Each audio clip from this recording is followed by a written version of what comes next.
Hello students, चलो हम लोग देखने वाले हैं अब परिमित और अपरिमित के बारे में। परिमित समुच्चय किसे कहते हैं और अपरिमित समुच्चय किसे कहते हैं। तो यहाँ कुछ लिखा हुआ है, यहाँ पर कुछ एग्जाम्पल भी है, इसे भी देखेंगे। तो परिमित और अपरिमित का पहले डेफिनेशन देख लेते हैं, उसके बाद फिर एग्जाम्पल से समझ लेंगे। तो चलिए देखते हैं परिमित और अपरिमित समुच्चय किसे कहते हैं। तो लिखा हुआ है परिमित और अपरिमित समुच्चय। यहाँ डेफिनेशन पहले देखते हैं। एक समुच्चय जो रिक्त है, रिक्त मतलब क्या होता है? खाली। इसे पिछला लेक्चर में देख लेना है, रिक्त समुच्चय कहते किसे हैं। तो एक समुच्चय जो क्या हो, एक रिक्त समुच्चय हो। रिक्त मतलब एक भी अवयव ना हो, अथवा अगर रिक्त ना हो तो जिसके है ना अवयवों की संख्या निश्चित होती है, परिमित समुच्चय कहलाते हैं। अगर खाली आया तो भी परिमित समुच्चय होगा। अगर मान ले अगर खाली नहीं है तो जिसके अवयवों की संख्या निश्चित हो, बहुत ज़्यादा एकदम अनंत नहीं हो, इसका मतलब कि फिक्स हो जाए 5 है, 10 है, 20 है। तो अगर अवयवों की संख्या फिक्स हो जाए उसे हम लोग परिमित समुच्चय कहते हैं। जैसे यहाँ देखना है परिमित समुच्चय का एग्जाम्पल। जैसे एक रहा एग्जाम्पल, जैसे देखें 1 2 3 4। बताएं इसमें कितना अवयव है। तो देखें 1 2 3 4। तो अवयवों की संख्या क्या है? निश्चित है। अगर अवयवों की संख्या निश्चित है तो हम बोलेंगे परिमित समुच्चय। लेकिन अगर अगला एग्जाम्पल इस तरीक़े से रहे 1 2 3 4 डॉट डॉट डॉट, तो यहाँ पर क्या समझ में आ रहा है? देखें यहाँ पर है 1 2 3 4 डॉट डॉट डॉट। इस तरीक़े से क्या है कि यहाँ पर अवयवों की संख्या निश्चित नहीं है। 5 6 7 8 कितना आते चलेगा, ये प्राकृत संख्या है। प्राकृत संख्या कभी ख़त्म ही नहीं होगा। तो ये जो होता है, ये ऊपर वाला जो है परिमित है। अगर अवयवों की संख्या निश्चित ना हो तो उसे अपरिमित कहते हैं। फिर से डेफिनेशन पे आते हैं। एक समुच्चय जो कि रिक्त हो, रिक्त मतलब क्या होता है? खाली। खाली मतलब बताएं क्या? एक भी अवयव नहीं होते, इसे कौन सा समुच्चय कहेंगे? अगर खाली है ये बोले या तो फाय बोले। तो बताएं ये हो गया ये हो गया परिमित समुच्चय, और ये भी हो जाएगा परिमित, रुक जाता है। ठीक है, अगर अवयव ना हो एक भी तो उसे परिमित समुच्चय कहेंगे। अब देखें लिखा हुआ है एक समुच्चय जो रिक्त है अथवा जिसके अवयवों की संख्या निश्चित होती है। इसका मतलब अवयव अगर निश्चित है तो क्या कहेंगे? तो परिमित समुच्चय कहलाता है। अगर ऐसा ना हो, अन्यथा समुच्चय जो होगा उसे अपरिमित कहेंगे। अगर ऐसा ना हो तो उसे हम लोग अपरिमित समुच्चय कहेंगे। तो यहाँ देखें अगर रुक गया तो कौन सा समुच्चय? परिमित समुच्चय। अगर नहीं रुका तो अपरिमित समुच्चय। ये बहुत ही सिंपल है। परिमित मनी के समझे अवयव रुक जाता है तो परिमित समुच्चय, अगर नहीं रुकता है तब अपरिमित समुच्चय होता है। तो यहाँ देखिए रुक गया तो परिमित, नहीं रुका तो अपरिमित। अब इसे तीसरा एग्जाम्पल से ये बताए तो 1 3 5 7 9 11 डॉट डॉट इस तरीक़ा से आते चलेगा। बताएं यहाँ पर देखें 1 3 5 7 9 11 इस तरीक़ा से आते जा रहा है। तो यहाँ देख रहे हैं हम प्राकृत संख्या, वो भी कैसा है? विषम है। तो हम यहाँ पे बोल सकते हैं विषम प्राकृत संख्याओं का समुच्चय है ये, और ये ख़त्म नहीं हो रहा है। तो इसके अवयवों की संख्या निश्चित नहीं है, एकदम आते जा रहा है आते जा रहा है आते जा रहा है। तो इस तरीक़ा से ये एक अपरिमित समुच्चय है। बताएं अगर रुक गया तो क्या होगा? परिमित समुच्चय। नहीं रुका तो कौन सा होगा? अपरिमित समुच्चय। तो ये हम लोगों को समझ में आ गया। अब कुछ एग्जाम्पल यहाँ दिया हुआ है। देखिए 1 2 3 4 5 6 टोटल 6 एग्जाम्पल है, और ये 6 एग्जाम्पल को देखना अच्छी तरीक़ा से कि परिमित समुच्चय है या अपरिमित समुच्चय है। देखिए यहाँ पर बोला गया यदि W एक सेट है। W क्या है? एक सेट है, एक समुच्चय जिसे हम W से सूचित करते हैं। और वो कैसा लेना? देखें सप्ताह के दिनों का समुच्चय। बता एक सप्ताह में कौन कौन सा दिन होता है उसका ले लिया गया है, एक सेट बना लिया गया है। एक सप्ताह में 7 दिन होता है तो सातों का एक सेट बना लिया गया है। तो बताएं क्या वो परिमित है या अपरिमित? तो यहाँ देखें तो यदि W सप्ताह के दिनों का समुच्चय है, और हम जानते हैं कि एक सप्ताह में कितना दिन होता है? 7 दिन होता है। तो एक जो जहाँ से गिनना स्टार्ट कर दें, चले हम लोग Sunday Monday Tuesday, Sunday Monday Tuesday Wednesday Thursday Friday Saturday. बताएं यहाँ पर कितना दिन हो गया, देखें तो Sunday, Monday, Tuesday, Wednesday, Thursday, Friday, Saturday. तो यहाँ पर जो दिन आता है वो कितना दिन हो गया, 7 दिन। तो बताएं ये परिमित हुआ या अपरिमित हुआ। तो यदि W सप्ताह के दिनों का समुच्चय है, ये जो W एक सेट है ये रुक जाता है, इसका मतलब ये जो है कैसा सेट है, एक परिमित सेट है। तो हम यहाँ लिख दे रहे हैं इसे परिमित।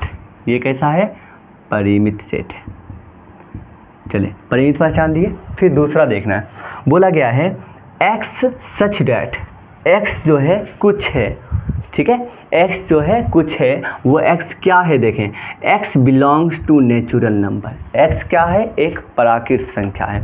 बोला गया है x कुछ है और x जो है वो एक प्राकृत संख्या है। चलो देखते हैं और क्या होगा, किसे लेना है प्राकृत में। तो यहाँ देखिए एक क्वेश्चन दिया हुआ है, यहाँ पे सॉल्व करना है इसे।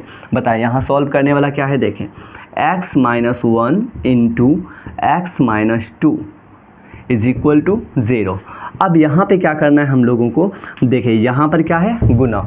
अब अगर इसको रखें, x - 1 को रखें इज इक्वल टू 0। बताएं ये जो इस साइड में गुना है उस साइड जाएगा तो क्या हो जाएगा, भाग में। तो बताएं 0 में कोई भी संख्या भाग दे, आंसर क्या आता है, 0। तो बताएं x - 1 बराबर 0। तो बताएं फिर x बराबर कितना हो गया, 1।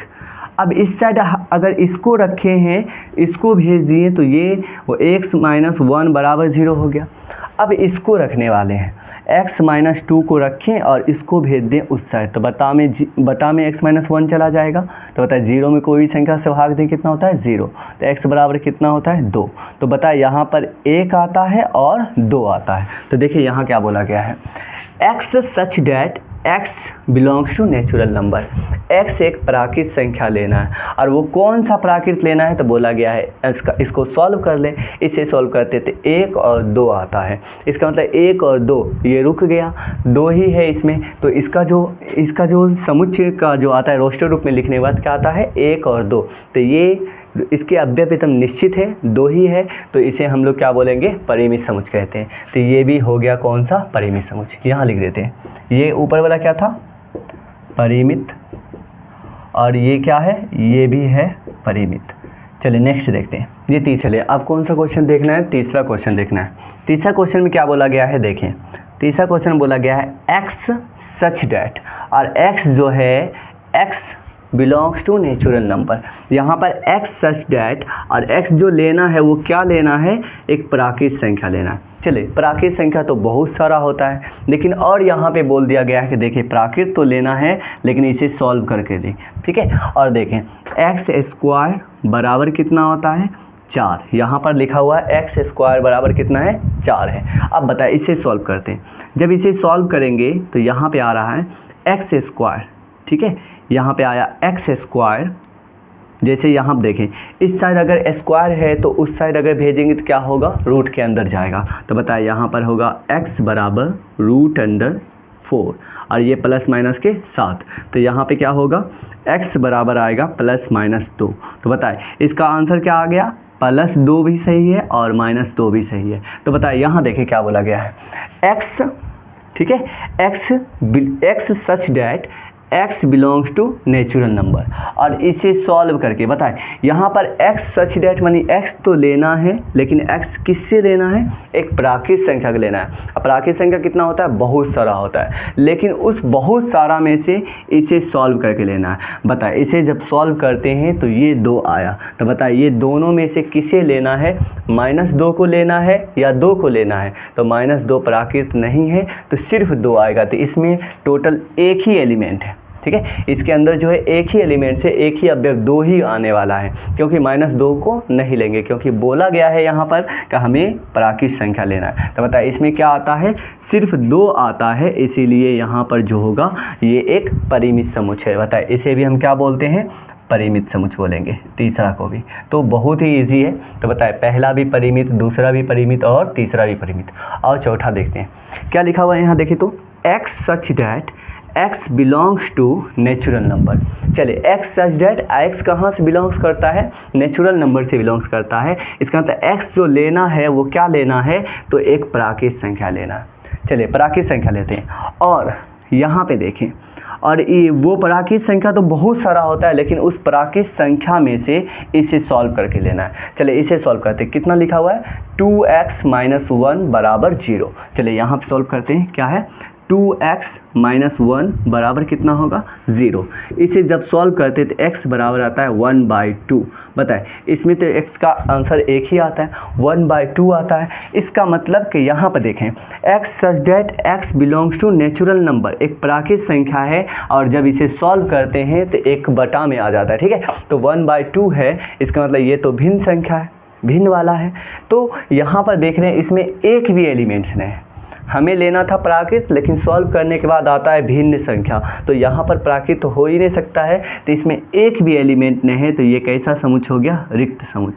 ये एक फाय है, फाय का निशान दे दिए। तो बताइए क्या है, एक रिक्त समुच्च है।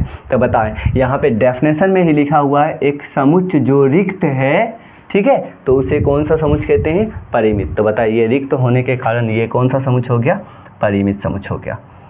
चलिए परिमित। नेक्स्ट क्या है, 5वां क्वेश्चन देखना है। 5वां में क्या लिखा हुआ है, x such that x belongs to natural number. x क्या लेना है, एक प्राकृत संख्या लेना है, और x एक अभाज्य संख्या लेना है।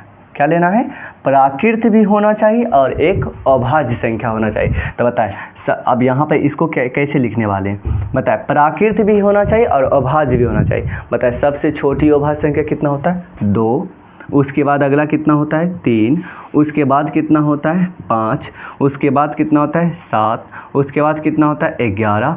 इसी तरीक़ा से तुम अनंत आते चलेगा। ठीक है, बहुत सारा आएगा। 11 के बाद 13, 13 के बाद फिर 14, 15 नहीं होगा, 16 भी नहीं होगा, 17, उसके बाद आ जाएगा 17, 11 के बाद 13, 17। तो यहाँ पर देख रहे हैं ये रुकने वाला नहीं है। तो बताएं ऐसा समुच्च जो ना रुके उसे क्या कहते हैं, अपरिमित। तो ये परिमित नहीं, इसे अपरिमित कहेंगे। ठीक है, तो एक अभी तक इतना 5 क्वेश्चन को सॉल्व किया जिसमें एक निकला है अपरिमित। नेक्स्ट नीचे देखते हैं क्या लिखा हुआ है, x such that x belongs to natural number. x क्या लेना है, एक प्राकृत संख्या लेना है, और इस प्राकृत संख्या में क्या है, और ये कैसा प्राकृत लेना है, तो एक विषम प्राकृत संख्या। विषम प्राकृत संख्या मतलब 1, ठीक है, 3, 5, 7, 9 ...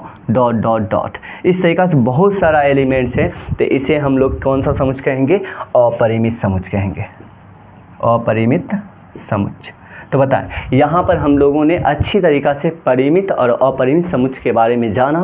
अब क्या करना है, अब जो है हम लोग जैसा ही मैथ को सॉल्व करेंगे, जब प्रश्नावली को सॉल्व करेंगे तब अच्छी तरीक़ा से परिमित और अपरिमित समुच्च को बना लेने वाले हैं। अब यहाँ पर अब क्या करना है, हम लोगों को नेक्स्ट लेक्चर में मिलना है।